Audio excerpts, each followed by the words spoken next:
please place your hands together for Nir Eyal, author of Hooked. Thanks very much. This book has been wildly successful. How did you kind of end up here? What's your sort of background? What's your story? So at my last company, I was at the intersection of gaming and advertising. Okay. And these are two industries that, let's face it, are very much dependent on mind control. Right? Advertisers don't spend all that money for their health. They're trying to change user behavior, customer behavior to get you to buy stuff. And of course, the gaming industry, well, that industry is very much designed about changing user behavior through these experiences. So the inspiration behind the book is how can we help product designers create products that benefit people, right? Because many product designers that I know have products that really, truly do help people if they would only start using it. The other reason I wrote the book is not only to help product designers, but I agree with what Paul Graham said, that the world is becoming a potentially more addictive place. Yes. And so that all of us need to understand as consumers how these technologies change our behavior, and that these behaviors are not changed by chance. That these products, they are either designed or through trial and error, exhibit these psychological traits that keep us engaged.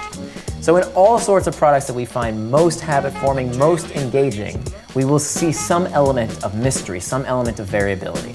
So the variable reward is where the user gets what they want. It's where their itch is scratched, so to speak. It alleviates some kind of uncertainty, or it even provides some bit of variability.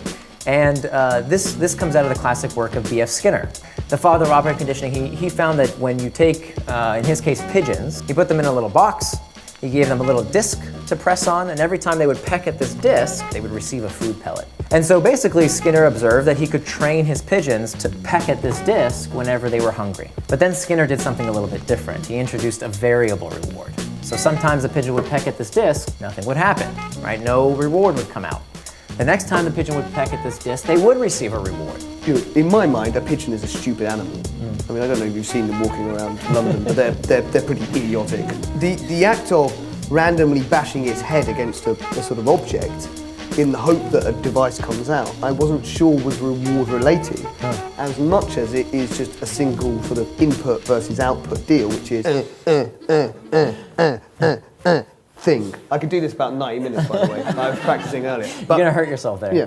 And of course, we do this with all sorts of things, right? That you don't need electrical current to stimulate your nucleus accumbens. All of your nucleus accumbens are stimulated every single day with luxury goods and junk food and sex and certain chemicals, and of course, our gadgets, right? That these things activate our nucleus accumbens all day long by creating what's called the stress of desire.